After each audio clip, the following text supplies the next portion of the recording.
Olá, paz seja convosco.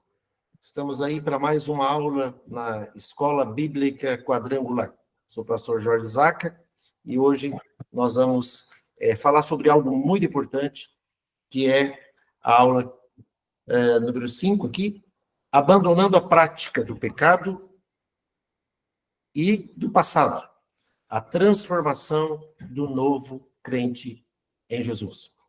Bom, quando nós nascemos de novo, quando tomamos uma decisão por Cristo, nós estamos renunciando àquilo e às práticas que nós vivíamos antes de conhecer.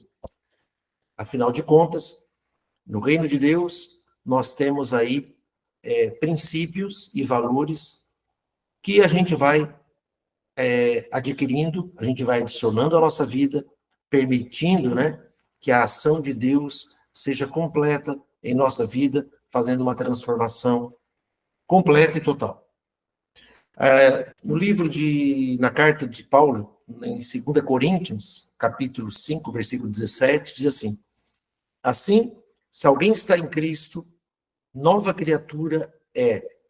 As coisas velhas já passaram, e eis que tudo se fez novo. Glórias a Deus por isso, porque é uma palavra que nos motiva a viver em novidade de vida, a entender que o passado não pode mais controlar o nosso presente, a nossa vida. O passado deve ficar no seu devido lugar, no passado. E nós devemos aprender com os erros do passado, os pecados, os erros cometidos, e que trouxe consequências, tanto a nível espiritual, quanto a nível pessoal. Afinal de contas, tudo aquilo que o homem semear, colherá. É um princípio bíblico e, porém, até mesmo universal. Bom, quais são as bases teológicas para essa mudança? A obra de Deus é completa. Aquele que começou a boa obra em vós, há de completá-la em Cristo Jesus. Por quê? Porque Deus é fiel. Ele começa essa obra no mais íntimo do nosso ser e ele começa a trabalhar, mudando, através do poder do Espírito Santo, os nossos pensamentos. Então, diz assim, na nossa apostila, a santificação é a separação para Deus. Santos, conforme a Bíblia diz, não são aquelas imagens de escultura, não são objetos de pau, de pedra. Os santos, que a Bíblia chama, são as pessoas que foram separadas para viver em novidade de vida, para viver na graça de Deus, para viver de acordo com seus valores, seus princípios, de acordo com o reino. O outro item é a purificação, é a limpeza espiritual que Deus faz. No momento que nós tomamos e decidimos viver com Cristo, é feito uma lavagem, esse lavar regenerador do Espírito Santo acontece em nossa vida, causando toda uma transformação para que a gente possa ter olhos iluminados, ver e entender a palavra de Deus e caminhar na luz. A Bíblia do Senhor, a Bíblia é a luz, luz para nossos caminhos. E diz assim, na primeira carta de Paulo aos Coríntios, capítulo 6, versículo 11. E é o que alguns têm sido, mas haveis sido lavados, mas haveis sido santificados, mas haveis sido justificados em nome do Senhor Jesus, pelo Espírito do nosso Deus. Então, a obra de Deus, ela é a santificação, a purificação e a justificação, que é a declaração de justiça. Ora, diante de Deus, diante do fato de vivermos no mundo do pecado, de estarmos nesse ambiente, estarmos nessa terra, não nos faz justos, porque a nossa tendência é fazer o que é errado, a nossa tendência é fazer o que é mal, a nossa tendência é fazer aquilo que não agrada a Deus. Porém, pela fé em Cristo Jesus e pela obra dele na cruz do Calvário, ele nos torna justos, para que possamos não viver sob a condenação, mas para viver com liberdade, com libertação plena na sua na sua palavra, no reino de Deus. Tá? Então, nós somos convidados a isso. Nós somos convidados a receber pela fé essa obra completa de Deus, de crer nele e entender que essa obra que ele começou na nossa vida, ele vai completar, porque ele é fiel. Vamos dar um exemplo aí bíblico de transformação. Nós temos o exemplo de Zaqueu, que está lá em Lucas, capítulo 19, versículo 1 ao 10, que mostra, né, aquele cobrador de impostos, aquele maioral, né, dos publicanos, uma pessoa que era mal vista pela sociedade da época, porque era cobrador de impostos, e os impostos não eram benéficos para os próprios judeus, seus compatriotas, mas para Roma. E, ao ouvir falar de Jesus, Zaqueu, ele teve aquela brilhante, ele teve uma sensação, ele foi movido por Deus a procurar, entender, a saber quem era esse Jesus. E aí, ele sendo de baixa estatura, a Bíblia diz isso, ele subiu numa árvore, e ali ele viu a Jesus, e quando Jesus viu, olhou para ele, disse, Jesus, desce, convém que eu passe na sua casa. E aí, então, Zaqueu desceu imediatamente, e ali houve um convencimento, né, do pecado, da justiça e do juízo, né? E ali Zaqueu, ele se arrependeu.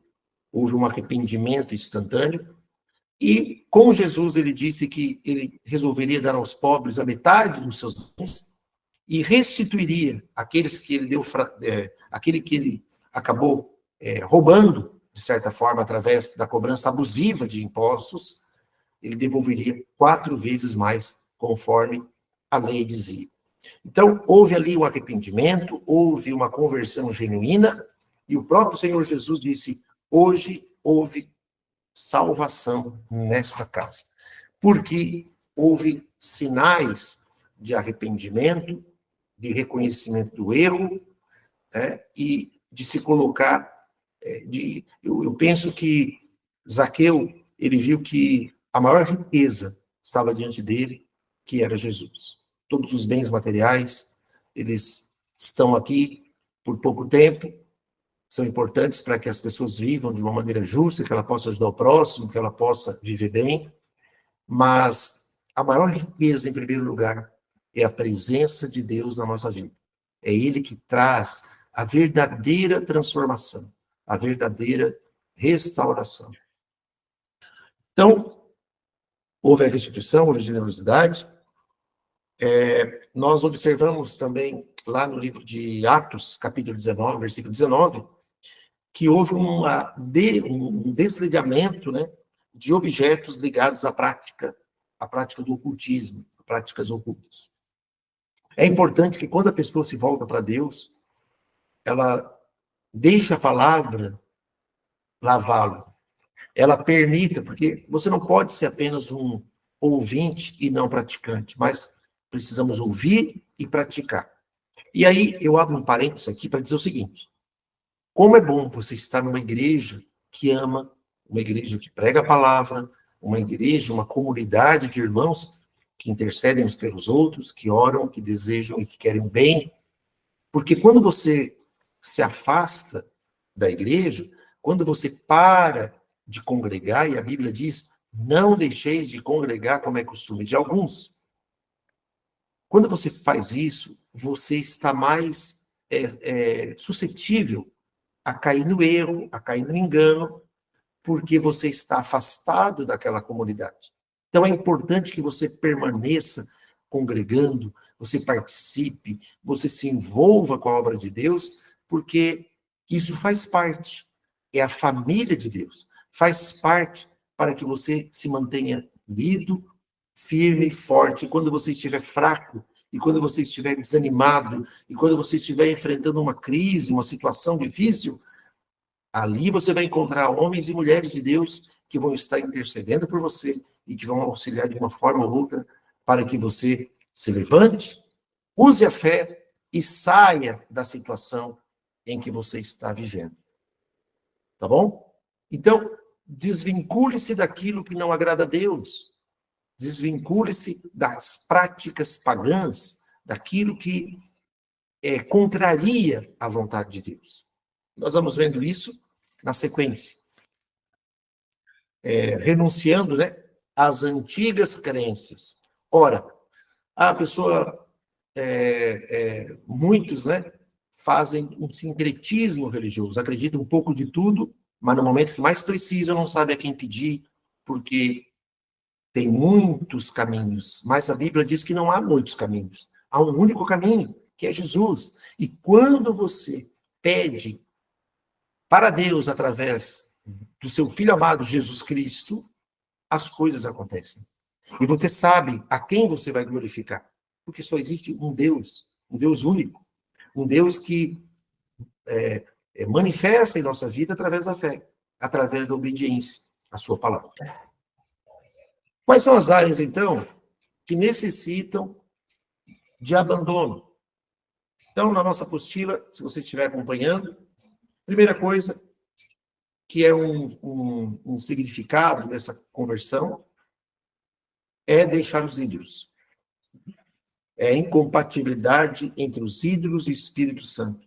Como diz lá em 1 João, capítulo 5, versículo 21, que diz assim: filhinhos, guardai-vos dos ídolos.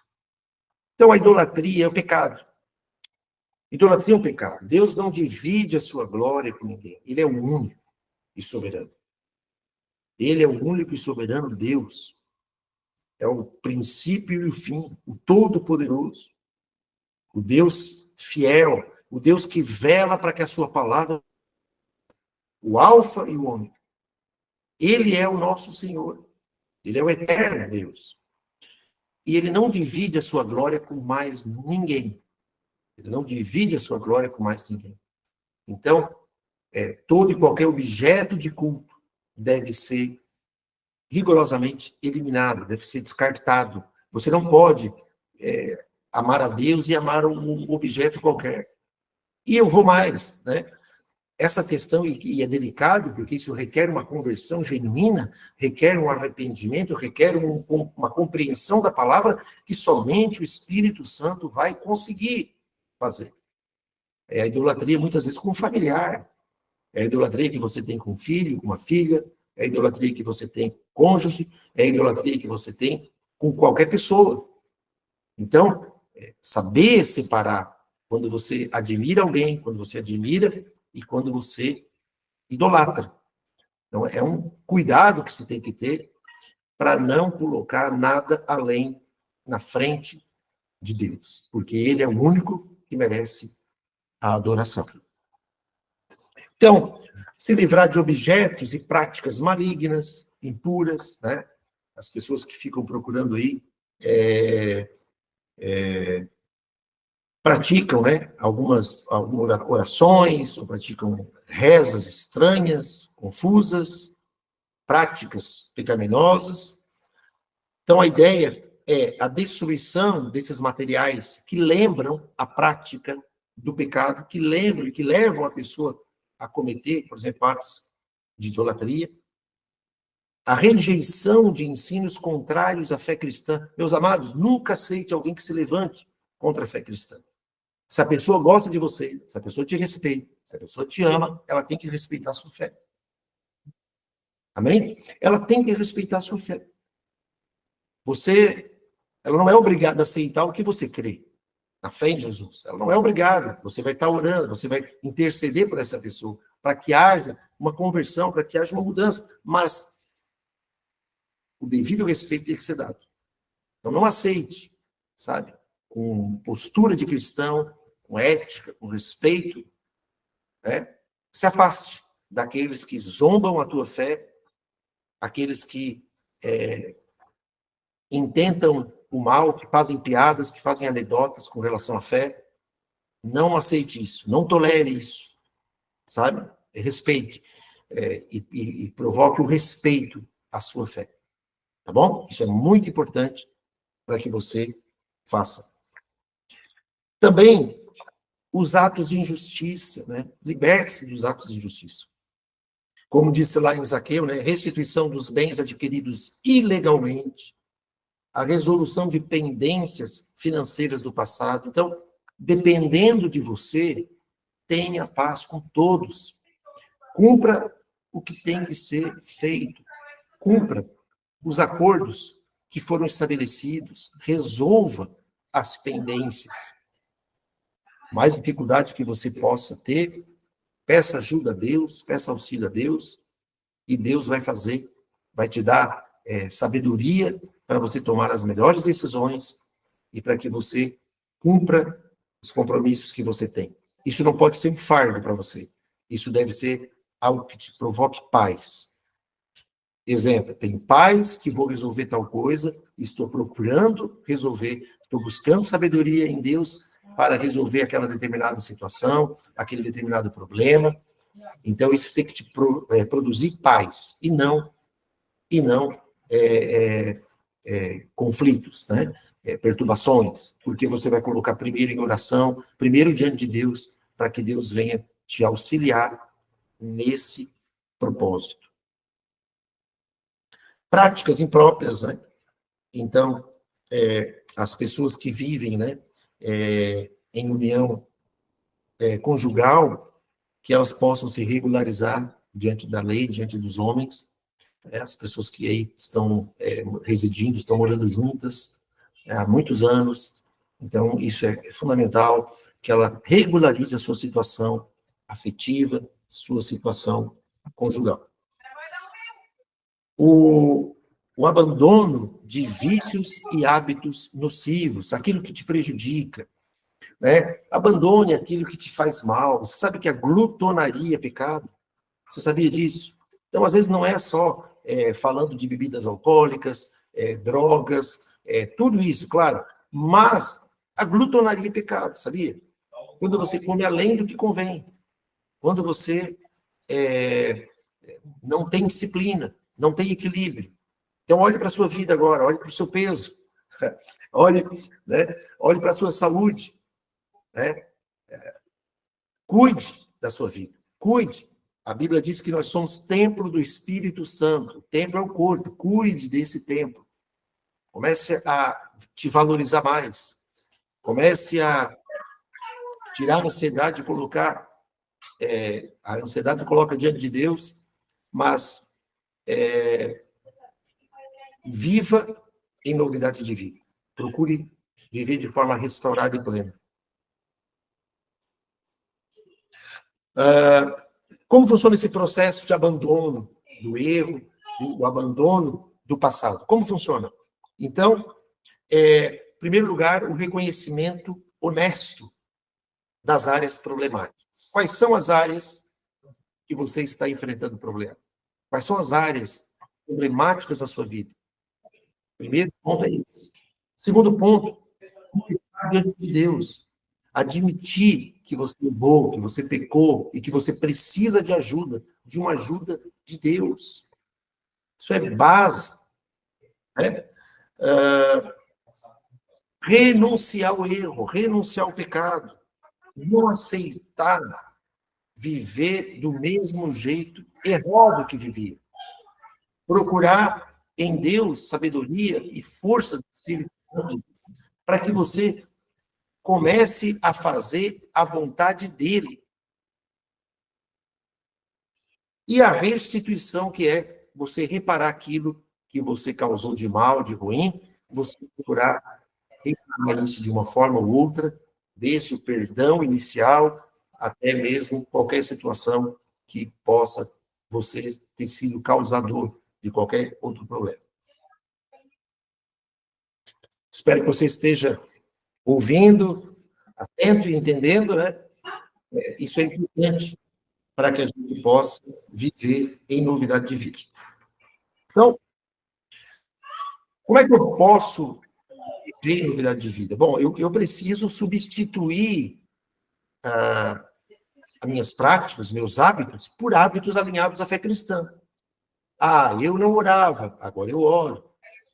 Eu era um avarento, agora eu sou generoso, agora eu colaboro com as pessoas, agora eu colaboro na obra de Deus. Eu antes, eu falava palavrão, agora eu não falo mais palavrão. Antes eu brigava com todo mundo, não brigo mais. Antes eu murmurava tudo e todos. Agora eu parei de murmurar, eu vou orar, eu vou buscar Deus, eu vou expressar gratidão, eu vou ler a palavra, eu vou ir ao culto, eu vou procurar disciplinar a minha vida. Então, tudo isso são coisas que a gente tem que fazer. E, através disso, revela-se algo maravilhoso, que é o testemunho cristão. A importância do testemunho cristão. Ela é... Muitas vezes não adianta a gente falar as coisas, falar as palavras, e o nosso testemunho contradizer as nossas palavras. É óbvio que o diabo usa muito isso para querer acusar, né? Para querer acusar, porque nós estamos num caminho, num processo de santificação, e o diabo usa muitas vezes os maus pensamentos para soprar pensamentos que você não tem capacidade, que você não pode, que você é miserável, que você é uma pessoa infeliz, que você não vai mudar nunca, que você vai ser essa pessoa, e você tem que repreender isso em nome de Jesus e buscar cada vez mais a intimidade com Deus em oração e santificação. Então, a coerência da fé e a prática atrai outras pessoas para Cristo. Pessoas vão olhar para você, vão ver Deus na sua vida e, com certeza, vão querer saber quem é esse Deus, como que ele pode prosperar, como que ele pode libertar, como que ele pode restaurar, como ele pode dar vida e vida em abundância. Amém? Então, a Bíblia diz, lá, um texto maravilhoso que o apóstolo Paulo escreveu, está lá em Filipenses, capítulo 3, versículo 13, que diz assim: irmãos, quanto a mim, não julgo que o haja alcançado, mas uma coisa faço, é que esquecendo-me das coisas que para trás ficam e avançando para as que diante de mim estão, prossigo para o alvo, para o prêmio da soberana vocação de Deus em Cristo Jesus. Aleluia. Então, esqueça, avance, olhe para a nova vida. Olhe para a nova vida. Paulo diz de maneira muito clara: uma coisa eu faço, esquecendo-me das coisas que para trás ficam. Você não pode viver um futuro que Deus quer olhando para o passado, lembrando do passado o tempo todo. Há muitas pessoas que estão deprimidas, depressão. O que é depressão? É a pessoa que está com a sua vida toda no passado. Ela não se perdoa, ela não perdoa as pessoas, ela é orgulhosa, ela é ruim, ela só olha para si mesma. E esse egoísmo tem levado ela para a ruína, para a tristeza, isso provoca doenças. Nós sabemos que muitas doenças psicossomáticas são causadas por causa disso, a falta de perdão. É a mágoa, é o ressentimento, é a raiva, é o ódio. São coisas que fazem a pessoa adoecer. Isso não afeta a outra pessoa, afeta você. Não esqueça de uma vez por todas. Nessa aula, entenda isso. Paulo diz: uma coisa eu faço, esquecendo-me das coisas que para trás ficam, avanço para as que diante de mim estão, prossigo para o alvo. Quer dizer, nosso alvo é Cristo, é conhecer a palavra, é estudar a palavra que você está fazendo agora. Você está ouvindo a palavra de Deus. Lá em Romanos está escrito: não vos conformeis com esse século, mas transformai-vos pela renovação da vossa mente, para que experimenteis qual seja boa, agradável e perfeita vontade de Deus. Renovar a mente com o quê? Com aquilo que é bom, com aquilo que é agradável, com aquilo que é puro, com aquilo que edifica, com aquilo que dá vida, com aquilo que dá iluminação. Renovar a mente através da palavra de Deus. Ah, pastor, eu não gosto de ler. Você vai ouvir, tem Bíblia em áudio. A fé vem pelo ouvir e ouvir a palavra de Deus. Esteja no culto, participe do culto, se envolva, sabe? Mergulhe 100%. Não fique olhando para o lado da direita nem para a esquerda. Olhe para Deus.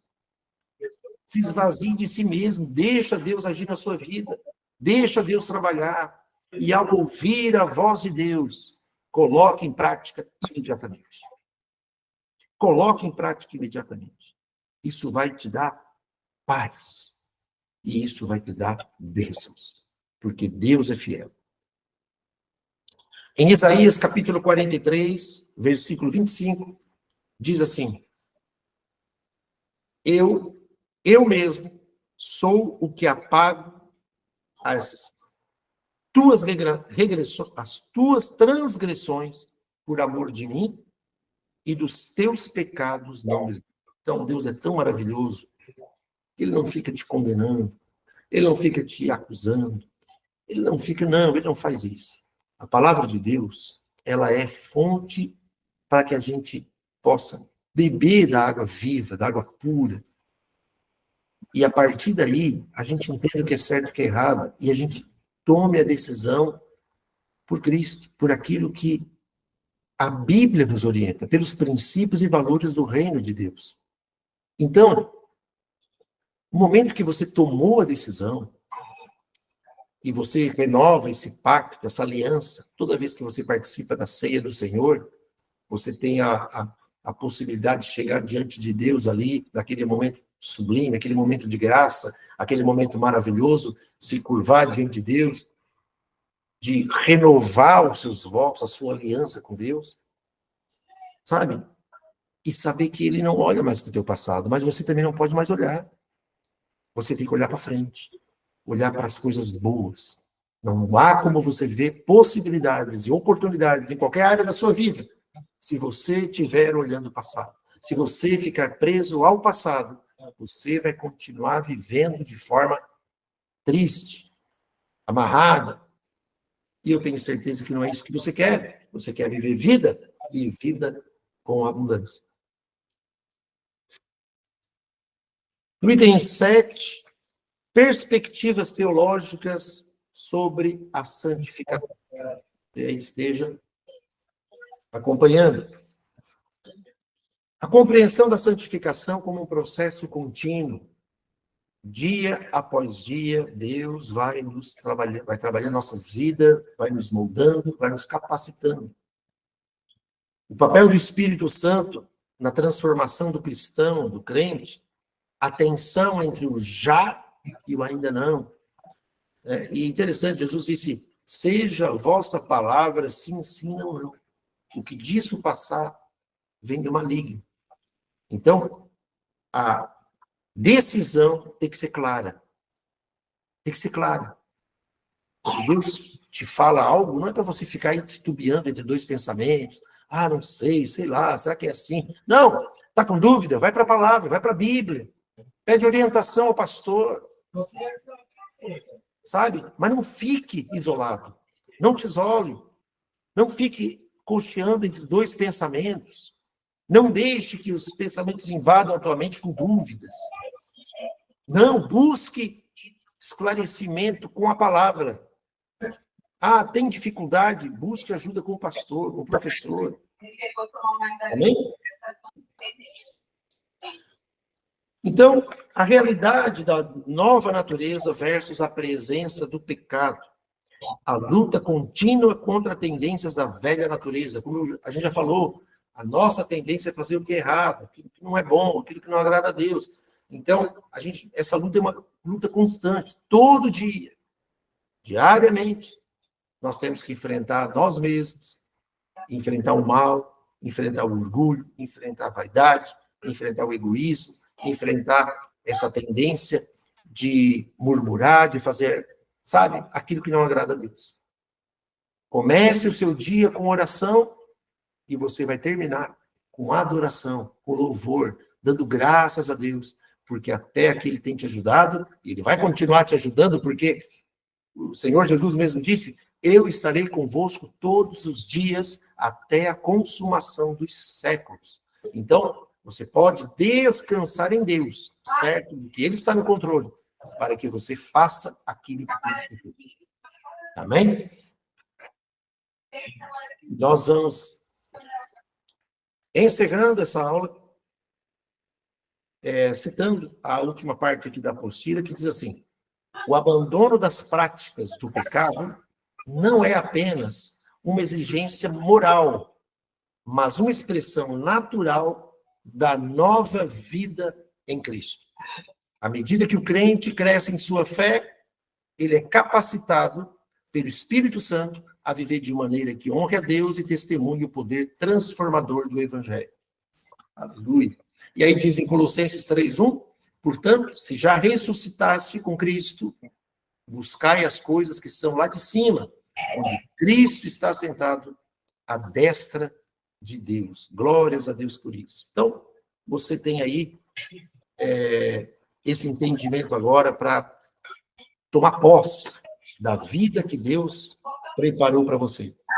A vida, viver em novidade de vida, abandonando a prática do passado, da depressão, da tristeza, para viver em novidade de vida. Eu quero reler novamente esse texto que está em Filipenses, no capítulo 4, no capítulo 3, desculpe, no versículo 12 em diante, que diz assim: não que eu tenha já recebido ou tenha obtido a perfeição, mas prossigo para conquistar aquilo para que também fui conquistado por Cristo Jesus. Irmãos, quanto a mim, não julgo havê-lo alcançado, mas uma coisa faço, esquecendo-me das coisas que para trás ficam e avançando para as que diante de mim estão, prossigo para o alvo, para o prêmio da soberana vocação de Deus em Cristo Jesus.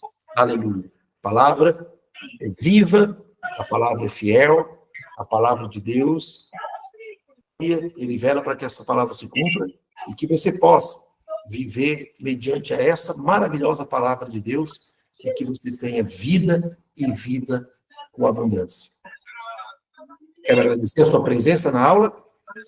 Nos encontramos aí em momento oportuno. Se você tiver alguma dúvida, se quiser falar comigo, você tem o meu contato no grupo do WhatsApp.